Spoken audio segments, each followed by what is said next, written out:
You think you're calming your child during a meltdown, but most of what you do in that moment actually makes it last longer. In the next minute, you'll see exactly why and what their brain actually needs instead. You hand them the blue cup, exactly what they asked for.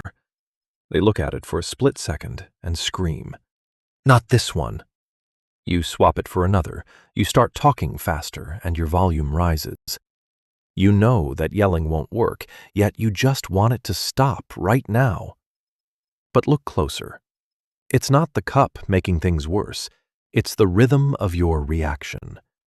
In that moment, your child's brain isn't listening to your words, it's reading your state. And that alone determines if the explosion will end or if it's just getting started. You think it's about the cup. It never was. You hand over the blue cup, exactly what they asked for. But then the screaming starts because it's not this blue. Suddenly, you're talking faster, trying to out-logic the absurdity of the moment. You glance around the room, silently pleading, "Please, don't cry here, not the cup."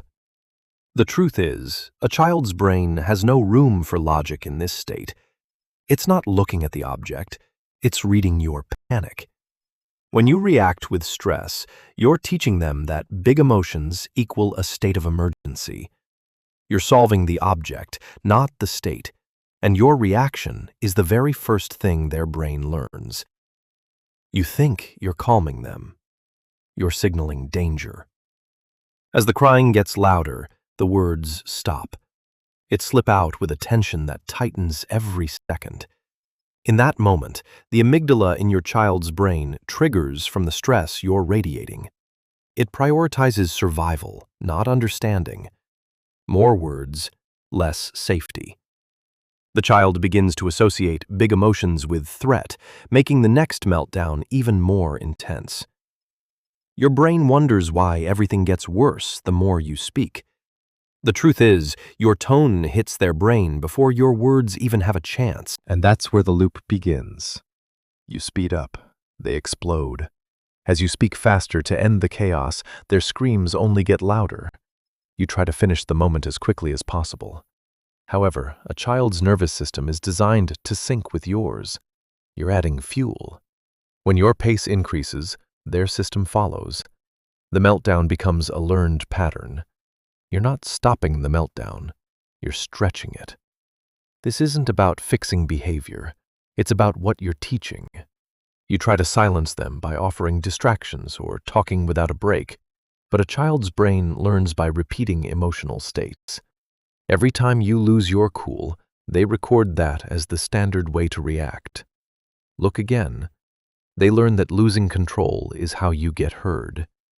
Every reaction you repeat becomes their default. You just want the moment to stop, but instead you are building a habit. They don't need your words first, they need your state.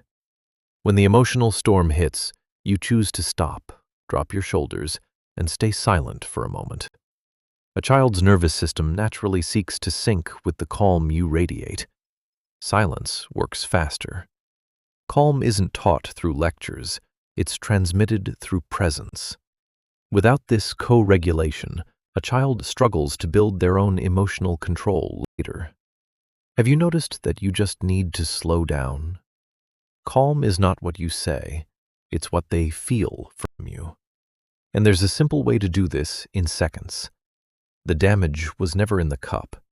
It was in the nervous system your child had to survive. Reactive parents try to end the noise. Aware parents protect the state beneath it. Your child borrows your calm before they ever build their own. What do you usually do first when your child starts losing control?